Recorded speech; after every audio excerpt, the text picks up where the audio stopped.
Welcome to the Cancer Support Suffolk podcast. Join me, Mark Murphy, and my brilliant guests as we talk about life before, during and after cancer. Hello, I'm Mark Murphy, the CEO of Cancer Support Suffolk, and welcome to our brand new podcast supported by the Suffolk Community Foundation and the Suffolk and North East Essex Integrated Care Board. Every month we'll be talking to people who've had a cancer diagnosis and they'll be sharing their personal journeys with us. We'll also be talking to health professionals for all the latest news on the treatment of cancer. Next month we'll be looking at prostate cancer, but today I thought we'd introduce you to the charity that is Cancer Support Suffolk and how we can help and support you or a loved one with a cancer diagnosis. In a moment I'll introduce you to two of the team, our fundraiser and educator, that's Alice and Kimya. But with me now is Cancer Support Suffolk's Chair of Trustees Johnny Ripman and Louise Smith, who's Macmillan Deputy Lead Cancer Nurse at the East Suffolk and North East Essex NHS Foundation Trust. Louise has responsibility for the Cancer Wellbeing and Information Centres at Ipswich and Colchester Hospitals. Thank goodness we don't have to get that on a badge, Louise. Okay. That's a good title, that, isn't it? Very good. It's a fantastic title. Thank you both very much for joining us on our very first Cancer Support Suffolk podcast. Johnny, you've been involved with the charity since its inception, haven't you? How did it all start all those years ago? I have indeed, Mark. 1997 we started. John LeVay was a friend. He was, in common parlance, a cancer surgeon, a clinical director, and he bossed the oncology department at the hospital. He was then treating a footballer by the name of Jason Cundy. The town purchased him from Chelsea, and John diagnosed him as suffering from testicular cancer and successfully treated him for it. And in that process, the two of them had this idea that they wanted to raise enough money to build a cancer information centre. And my contacts was pretty good. I was quite a gobby local solicitor. I had lots of connections at the hospital. My dad was a gynaecologist and obstetrician and had only recently retired. So I was approached to put together a team, and we were coordinated. It was like herding cats, she told me, by Gina Cooper.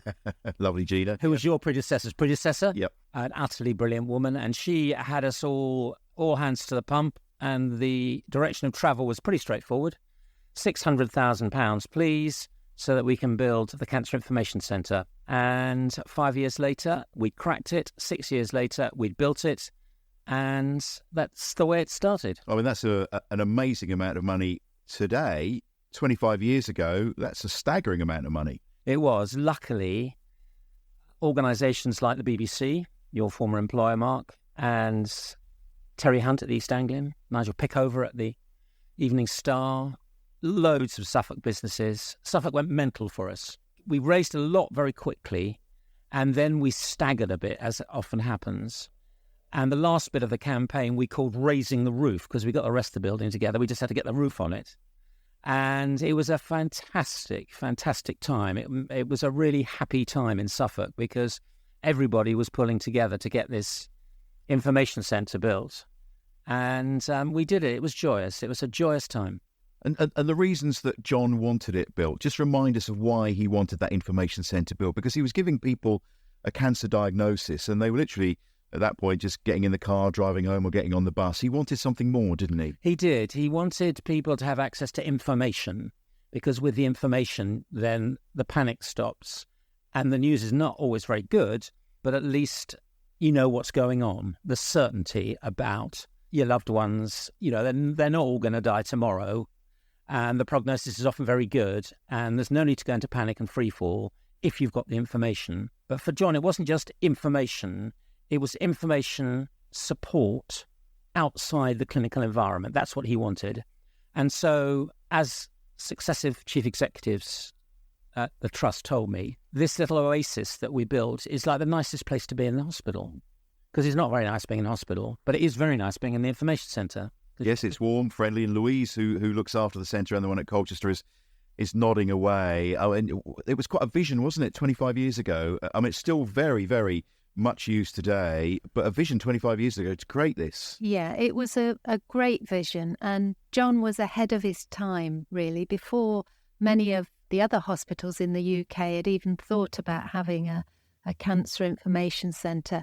And the beauty of ours is that it's within the heart of the department. And, we have a lot of people passing by on their way to the places where they'll have appointments and treatments. So it's easily accessible. And John's vision was for people to be able to pop in away from the hustle and bustle of the rest of the department, and for it to be a haven, a quiet place where they could be listened to, ask questions, just have a little bit of quiet time to take on board what they've been told, and then access, a whole range of information to suit their individual needs, to help them make the choices that they need to make and understand the treatment plans and the road ahead. And what John wanted was for it to be information and also things like complementary therapy and some of the additional well-being services that will help make the journey easier for people. A treat, a place where they can relax, unwind, and also cope with some of the side effects of that sort of diagnosis and treatment. Well, it's an incredible place. We're broadcasting this podcast from our Cancer Support Suffolk hub in central Ipswich. So if you hear the occasional bus go by, or I think the doorbell a few moments ago, or colleagues speaking, we're in a very different environment here, but we are still symbiotic, aren't we? The charity and the information centre working very, very closely together with each other. Absolutely. And I think that partnership and collaboration is so important. Not everybody wants to spend time in the hospital, as you've said. Yes, it's a haven and it's a nice place to be, but often people are keen to get away. But hopefully, if we can make that connection with them and then help signpost them and give the information that they need about all the other lovely resources that are available for them, many, supplied by your own charity here in the hub in Ipswich and elsewhere, then, hopefully that connection, that relationship is a great start for people to feel well supported and to have access to a whole range of different services and support. We talk about support. I mean, the cancer journey can be a very long journey. The treatment can be quite a small part, a very important part, clearly, of that treatment, but quite a small part time-wise. And so it is that support throughout that process that is so, so important for people, isn't it? And even if they've got a great support network at home, sometimes just talking to somebody else makes a huge difference, doesn't it? Absolutely. And I think, often patients and their loved ones are very conscious that hospitals are a busy place, people's time is stretched, and, they don't want to bother people. So knowing that there's somewhere else that they can seek that listening ear and access support is really important. And, this partnership and collaboration within the hospital and within the community is so vital to give people that choice and to enable them to access support closer to home. You're right, Mark, the journey starts with that diagnosis, but for some people, hopefully it's a short journey and they get treatment and they can move on with their lives. For many people, it's 6 months or 18 months or longer by the time they've completed all the treatment that they need to have. So there's opportunity there as their needs change and they come to terms with how that diagnosis has affected them and the impact on their lives, because, sadly, cancer does have a ripple effect on people's lives, starting first with the person affected, but then, affecting family members, friends, their job, their income, and, maybe affecting all the things that, they used to enjoy doing and cherishing. So it's important that we can be there in partnership when they need us and however they need us to help them get their quality of life back where they'd like it to be, and, to support people to do the things that they want to do going forward beyond that diagnosis. Johnny, you knew John LaVey very well. How do you think he would feel 25 years later? The charity's still going, a different name now recently, we'll come to that in a moment or two, but the charity's still going and the work's still predominantly going on in that information centre. How do you think he would feel about his legacy looking back now? Well, I was just thinking, Mark, John died in 2008, so only 3.5 years after we had opened the centre. We opened in October 2004. So 3.5 years later, John died. If in that period I'd said, right, John, project number 2, how about this? We'll find a gorgeous old building in Ipswich and we'll open a hub there, away from the hospital, but for the people of Suffolk. What do you reckon? He'd have pumped for it. I'm absolutely certain. Having spoken to Joe and his family and his daughters, his son, I know he'd have said, let's do that. Let's do that. So we're now here. We've been working with Louise and the Information Centre for all these years. The complementary therapy, the counselling. He would be so chuffed. He would be so chuffed. And of course, the icing on the cake, the football club. He loved his running and he loved his football. And look at the town. Where are we now? Yeah, up the town. Oh, yes. Oh, yes. He'd be such a happy boy. That's fantastic to hear. At the moment, we're offering counselling services. We're offering complementary therapy. We're offering education. We'll talk to our educator later on. Some people, when they hear about complementary therapy, Louise, go, oh, really? Complementary therapy? I've seen it firsthand now. I mean, it can make a huge difference, can't it, to patients who are on that cancer journey? Absolutely. It's time for them, time to just unwind and relax and have somebody just focus 100% on them and their needs and to help them during what is a really stressful, anxious time for many people to be able to relax and unwind. And we know that complementary therapies can add value to the treatment pathway, help people tolerate treatment better, get through, that period of anxiety, be able to relax, sleep better.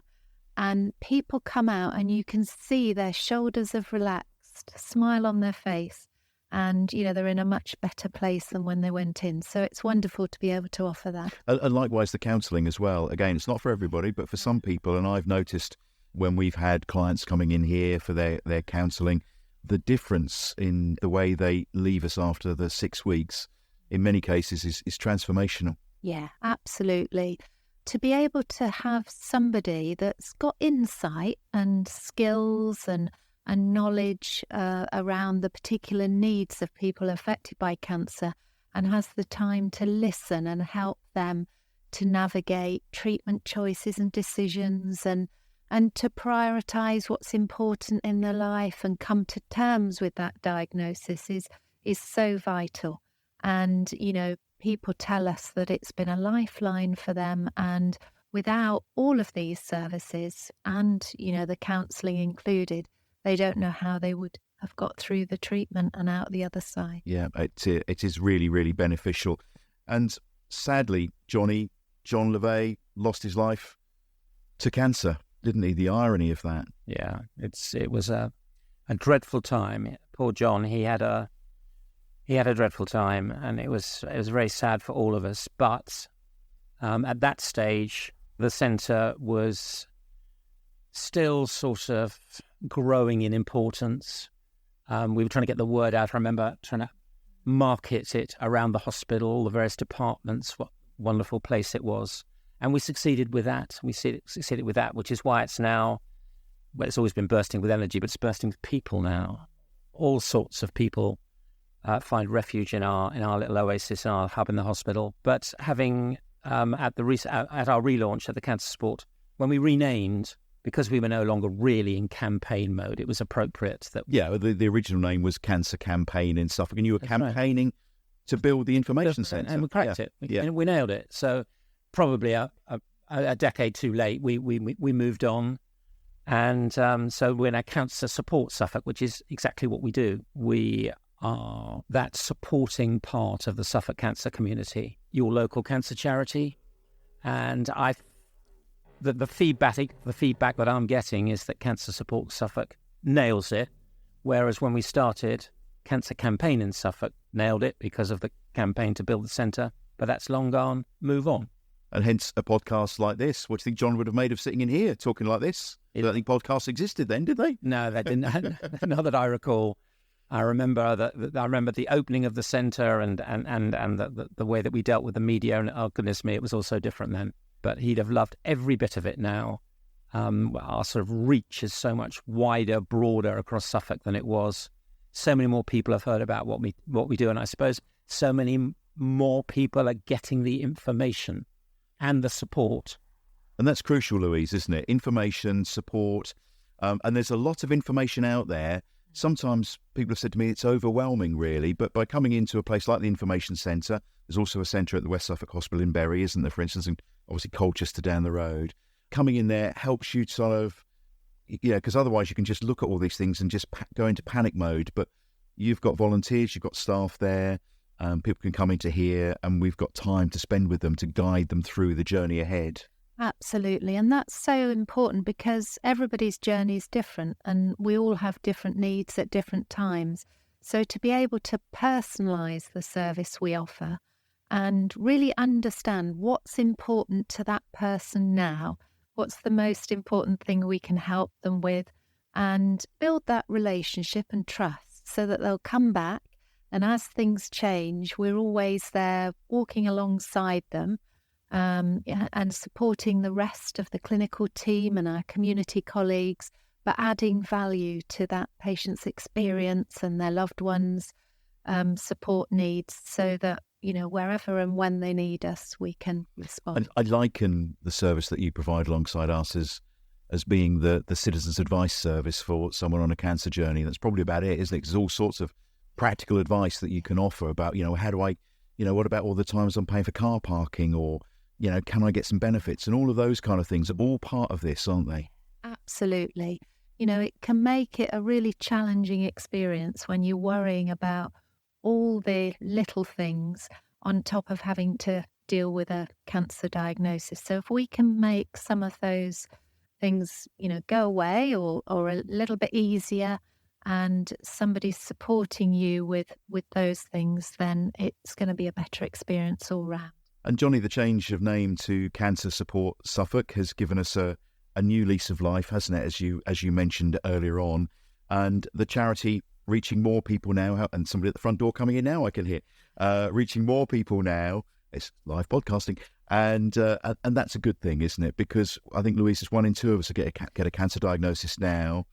And I think that's because a lot of things that perhaps will have seen us off before aren't doing now because of medical advances. And so more people are ending up with a cancer diagnosis, but perhaps just living with it rather than losing their life from it. I think that's the thing. I mean, it sounds frightening and shocking, the statistics, but part of that is because we're diagnosing earlier and there are more treatments available to people, which is fantastic.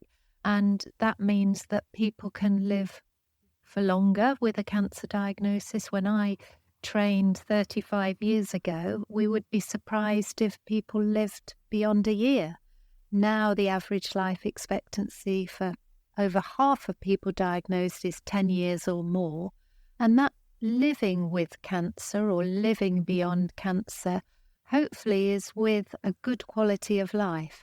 And I think all of the support that you offer and our Cancer Wellbeing and Information Centre in the hospital can offer can really contribute to making sure that that person's quality of life is better. Well, it's all there for you. If you want to find information, go onto our website, and it's very easy to find the information. I'll give you the details in a moment or two. Education is very important as well, Johnny, and that's something the charity is doing more of now with our educator, Kimia, getting out there, raising awareness of the signs to look out for cancer, but also encouraging people to go for the screening appointments as well. Yes, we're so fortunate. I mean, we worked hard to get the funding for it, but we are fortunate. We have an educator now funded for 3 years. So out and about amongst our Suffolk business friends, passing on the vital information. It's an absolutely key role, and we've got an absolutely brilliant person doing it for us. I'm really happy about that. And as listeners will hear, we are on quite a major thoroughfare through the middle of Ipswich. There's a bit of traffic going by. But it just means everybody sees us with our bold new signage, our bold new colours. They know they can drop in. They know where they can go to the website. They can get the information. They can go to the information centre. So we are helping more than we have ever helped support the Suffolk cancer community. Well, let's bring in our educator, Kimia Piper now, who's going to tell us a little bit about the work that she does. Can you give us an idea of what your role is? Yeah, sure. My role involves going out into the community. So, for example, to WIs, primary schools, community organisations and businesses, to give them talks on general cancer awareness, signs and symptoms to look out for, and also obviously sort of promote and let them know about the screening programs that are available. It's quite surprising how many people don't go to the GP when they have a lump or a bump, or don't go to their screening appointments, think they don't need to. The work that you're doing is to encourage people to come forward, because early diagnosis is so crucial, isn't it? Yeah, absolutely. I mean, people have got to really know their own bodies if possible. Look out for sort of, as you mentioned already, any lumps, bumps, anything unusual. And if there is something worrying, they must seek help for it, medical help. And as you go about your educating, you're meeting all sorts of different people. Some of our community groups really need some help and support to step forward. They're a bit shy, aren't they, of doing that? Yes, absolutely. I found that sort of working with the Afro-Caribbeans and sort of the Polish community group, they're kind of, they hide anything that they find. They don't find it easy to talk to family members about any problems they may have. So my role sort of is to make them feel at ease and know, that if they don't want to talk to sort of family members or anyone else, they're always welcome to come and see us. It's really important stuff that you're doing, and so worthwhile when you get to meet people, isn't it? Yes, thank you. Yeah, I really, really enjoy it. It sort of makes me feel so accomplished in that I'm doing something for them. And again, if someone who's listening runs a community group or business and would like to have one of your talks, then just get in touch with us here at Cancer Support Suffolk. Yeah, absolutely. I mean, I don't charge for these awareness sessions.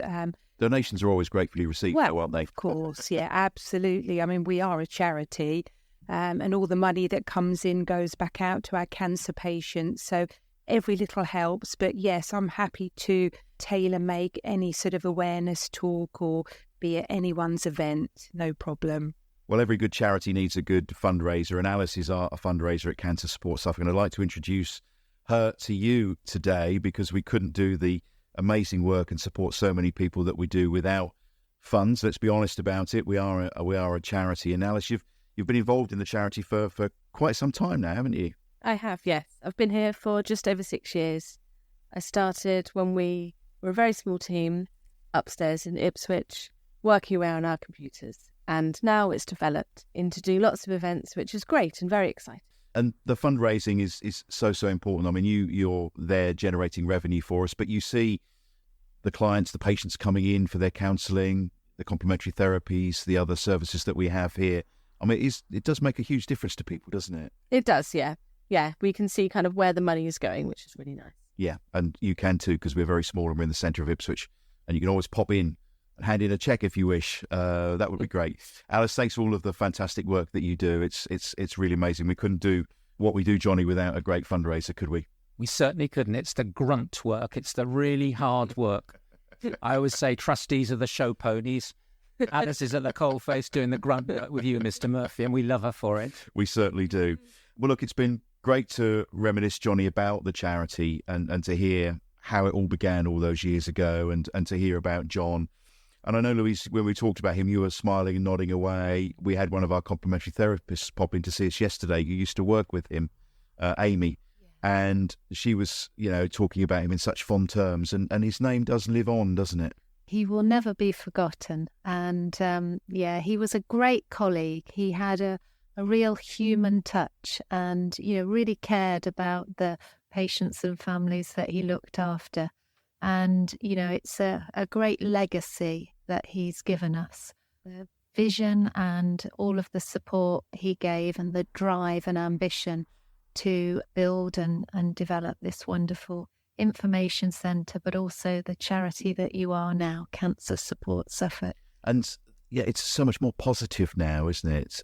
Yes, it's still a shock when you get the diagnosis, but there are so many improvements in treatment now, targeted treatments. So there's a lot more hope for people than ever before.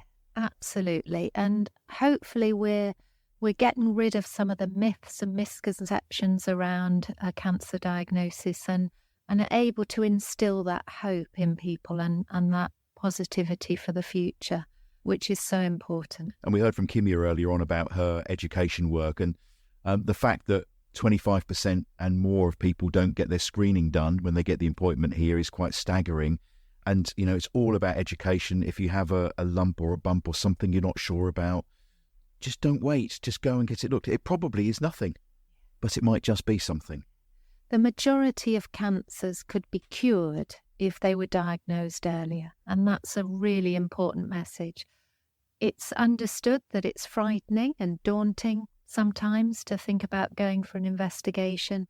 It's inconvenient. It gets in the way of some people's lives and we put it off. But please don't put it off. You know, the earlier you are diagnosed, the more options we have to treat and cure. I think that's a really good, positive way to end our first podcast today. Johnny, thank you very much. Our Chair of Trustees, Johnny Rittman. Louise, thank you very much. Looks after the Information Centre at Ipswich and Colchester. Kimia and Alice as well. Don't forget to check out our website. All of the events that Alice mentioned are on our website. So if you want to sign up to play golf or you've got a wonderful classic car or you want to fundraise for us, we would love to hear from you. Thank you for listening to this episode. Now, if you'd like more information about what we do, please head to the website. It's cancersupportsuffolk.co.uk. That's cancersupportsuffolk.co.uk. Or you can call us on 01473 211 884. That's 01473 211 884. We're based in central Ipswich, as you've been hearing throughout the programme today with the buses going past. Cancer Support Suffolk is passionate about educating and supporting the people of Suffolk. And as a registered charity, we rely on donations and fundraising to be able to continue our vital work in the community. This podcast is the copyright of Cancer Support Suffolk and is produced and managed by podtalk.co.uk. It's supported by the Suffolk Community Foundation and the Suffolk and North East Essex Integrated Care Board. From all of us at Cancer Support Suffolk, until next month, goodbye.